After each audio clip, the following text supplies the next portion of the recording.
Are you ready for some fun? I'm Carol O'Halloran, the Positive Aging Warrior, and this is Over 50, So What? Have you got a will? If you do have, are you fully comfortable with it, or do you have some questions? Will Bets gives us some clarification around the topic of wills. Then move that body, either sitting or standing, in the fun 5-minute fitness segment. This show is designed for the third age, which is defined as the active retirement phase after your working years, before you get to advanced old age. Today we're going to learn about some easy, fun ways you can keep active at home in your third age. Third age fitness.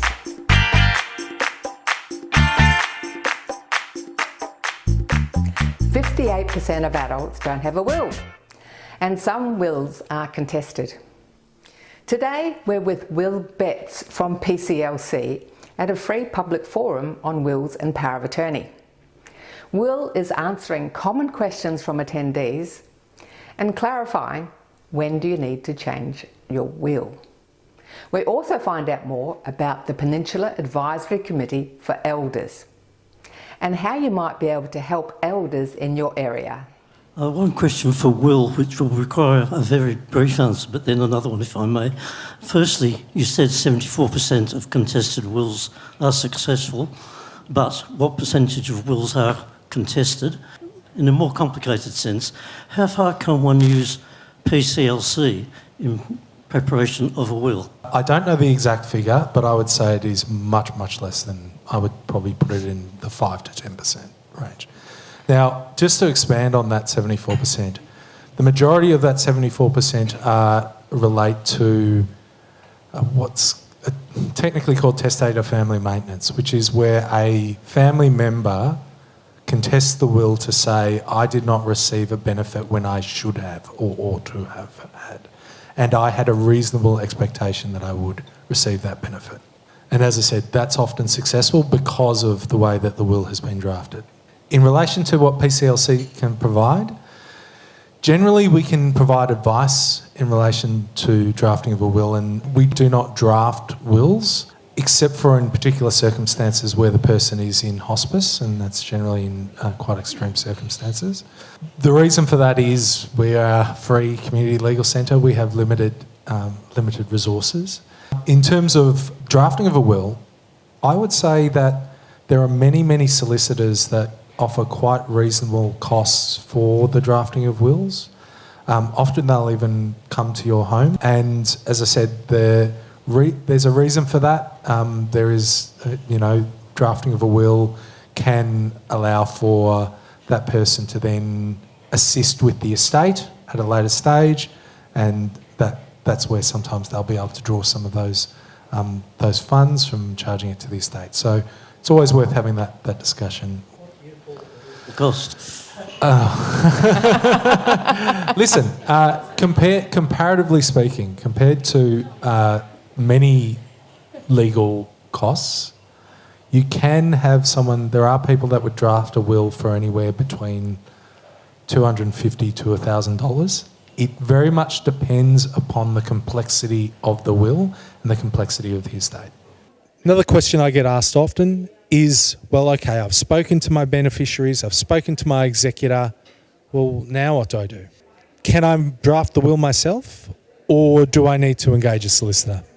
The answer to that question is generally in two parts. The first is, how complex is my estate? Do I just own a home and some superannuation?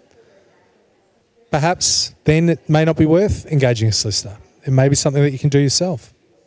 But if you have a complex estate, large amounts of money, businesses, share portfolios, trusts, then absolutely you should be looking at getting solicited. Similarly, do you have a complicated family? Do you have stepchildren, step-grandchildren? Do you have children that have ex-partners and things like that? Do you have ex-partners? Do you have people that you want to leave in relation to a trust? Those complications in relation to your family, even when you've got a simple estate, is something that you should really look at getting a solicitor draft so you can make sure that your wishes are then represented in the will. Often, as I said, the issues that come up in relation to wills are family members. The way to prevent that is to have those conversations early, have them often. Another thing is to always be revisiting your will. My general ballpark figure is around 10 years. Have a think about whether your circumstances have changed, whether that's financial or family. If you're in that position, you can always come to PCLC to seek some advice in relation to your will.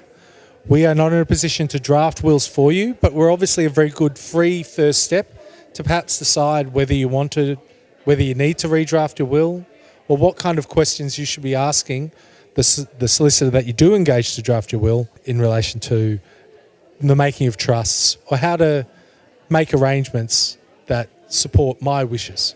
We're chatting with Leonie, who's past chair with PACE, the Peninsula Advisory Committee for Elders, and she's still a hard worker on the committee. Now, Leonie, PACE, the Committee for Elders, or Advisory Committee for Elders, what does it do?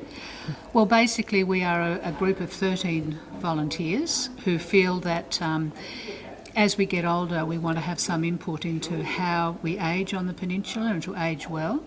So we've all volunteered our time and have joined PACE to be able to advise the Shire on issues that directly relate to our age group. And we have all sorts of issues that we discuss, things that we're involved in at a local level. What sort of forums do you do? The main forum that really is part of what the positive ageing strategy that is organised by the Shire needs to have happen is the forums where we check with the community, and that's when we ask questions about what's going well on the peninsula as far as ageing, and also what perhaps where there might be gaps. But a lot of what we're doing is in smaller working groups. So we have one working group that is working on elder abuse and another one that's on housing. I personally have a feeling that there are a lot of older women on the peninsula that really struggle to have safe housing available to them, and that for me has been my priority since I've been on PACE. Yes, one of the greatest growth groups in homelessness, the over 50 women. Yeah, exactly. Now, if someone's in the community like yourself, they really want to do something, they want to make things happen in their area, they're concerned about different things, they want to be involved with PACE, what do you suggest? Well, the positive ageing group that is based at the Shire would be the first port of call, and by going on the Shire's website they'd be able to find the PACE section. But also too, I think that just being aware of those people around you and offering assistance just as an individual to people that might be lonely, because I think loneliness is one of the issues that a lot of people don't necessarily want to reach out to an organisation from the Shire or even from us. But to know your local neighbours, to do it really on a ground-based level, I think is really important too. And the community visitor scheme is great for that too. Yes, it is. That's all volunteer too. And things like delivery of meals, the Meals on Wheels system. One of our members on PACE is involved in that too. So the members on PACE really represent a wide range of experiences. So we bring knowledge of other parts of the community that we're involved in. Now, for people that aren't in this area, they're in South Australia or around Victoria, where would they find a similar group? How would they contact their local council? Or? Well, the local council would be your first port of call. In Victoria, many councils and municipalities do have either a positive ageing section or they have a ageing well section. In, I think it's June, we'll have the World Elder Abuse Day, and that's the time when we really want to spread the word of, being vocal about elder abuse and calling it what it is and knowing where to go if you need help if you're suffering from elder abuse, whether that's financial or emotional or physical or whatever it might be. Well, thank you for all your good work, and hopefully there's a lot more people watching will want to jump on in their local area, become more involved. I think it's an important area to really sort of get involved in, particularly as we all are ageing. We'll all get there. Yes. There's no point where you can say, no, I want to get off that boat and get on another one. Yeah. And I think it's really good to have an input into it, because otherwise, things won't change unless you make them change.